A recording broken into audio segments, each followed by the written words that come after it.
Hey everyone, and welcome to episode 2 of the Bit-Sized Investing Podcast, where I, Kanva, will seek to answer the fundamental question of why companies go public and why invest. 2 in 1 today. But as always, a bit of a foreword first. I am not an official financial advisor. Everything shared here is meant to be general in nature and just my thoughts and opinions. If you want something specific to your needs, please seek professional financial advice. And as another point, none of these thoughts are representative of that of my employer and just in my own capacity. So I think the best way to actually start answering the questions, why do companies go public and why even invest, is to start with a bit of history and storytelling.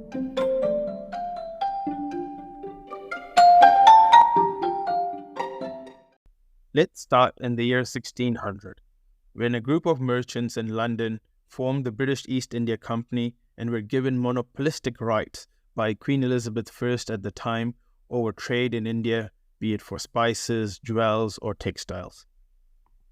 This monopolistic or exclusive access to a market, along with the company's questionable practices, which kind of led to the colonization and a lot of other things, but I won't quite get into the colonization aspect of it too much. Maybe that's for another series. But quickly meant that the company became the richest company in the world and also quite influential politically, although it was set up as a private company.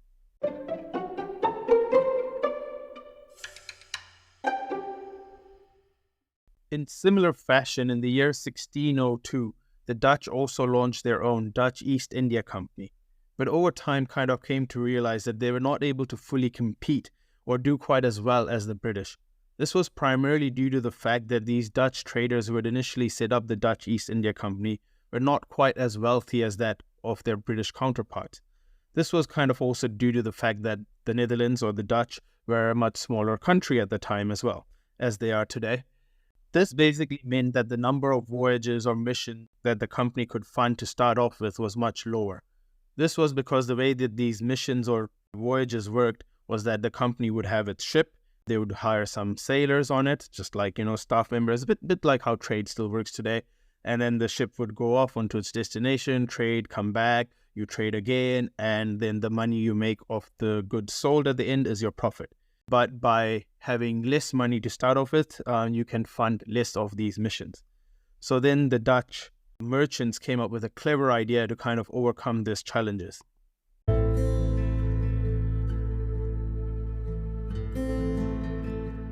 And that idea was, why not get the general public to give you money and in return you offer them a certain share of the end wealth that maybe will be created as a result of these trading missions.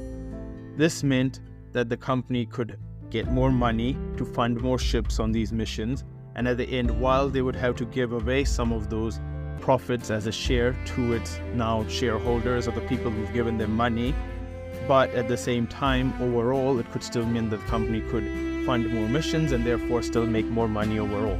And this was kind of almost the formation of the early stock market in the year 1611. Even in a modern sense, I feel like that history and that story kind of explains and answers both those questions of why do companies go public and why invest. Well, firstly, on the why do companies go public side, as you kind of saw from that story, it is so that the companies now have access to extra capital or money which they may not have otherwise had to accelerate and turbocharge their growth and therefore make more money at the end.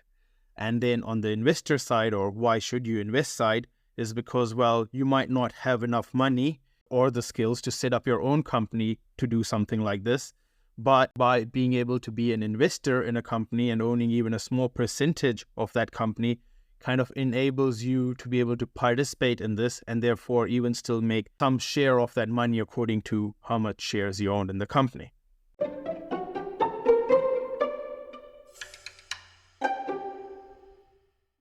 Having said that, it may not actually make sense for a company to go public all the time, especially in a modern context.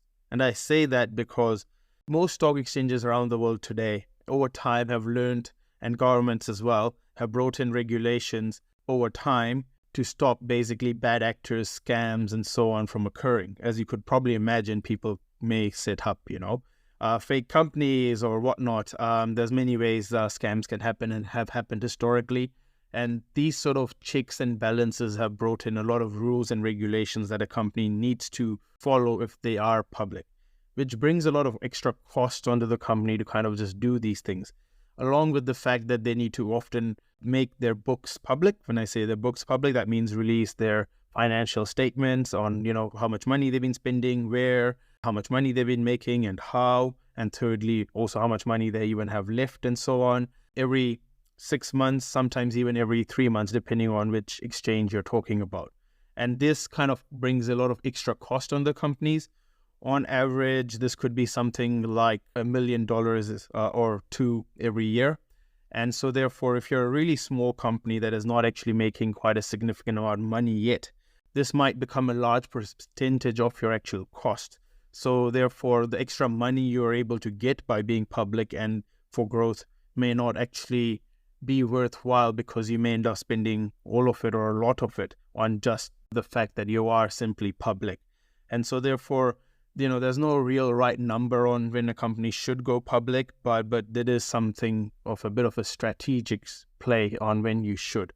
And, that I'm not going to get into all the details of that, because that can also vary company to company, what industry you're in and so on. But just as a general statement.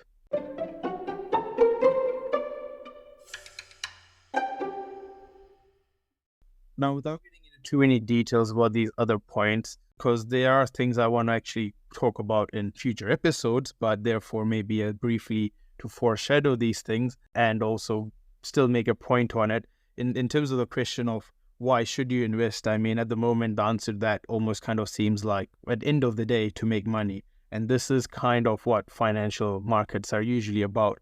Obviously, these comes with risks as well. Like, for example, the voyage may fail. But without getting into depths of anything, one thing you may have also been left wondering from this episode is that, especially with that story and history, that the way that these companies such as the East India Company operated were not actually in the really nicest of ways. They relied on things like, slave labor for their profits, and quite often unfair trading practices and things like that. So again, without even getting in depth of that colonization stuff, then you might also be left thinking, well, I don't actually want to invest in a company like that. And that is actually a very fair point. And therefore, even in today's time, also, you might not get those sort of extremes anymore where companies are, doing things like that, because there are other laws around in the world protecting people from that. Having said that, slave labor still exists in part of the world, for example. Maybe it's in a slightly different form than historically as well. But that, maybe environmental considerations, so on, may also be considerations that you may want to play in your investing. And these are actually topics and things I want to get into in future episodes. Therefore, when you're listening to this or all that you've heard, these are things definitely to keep in mind, and these are definitely things I'll be getting in depth with later episodes, like things like ESG, green investing, and so on. So keep listening. Let me know, as always, if you have any feedback, happy to hear, or if there's any questions as well. Cheers. See you next time.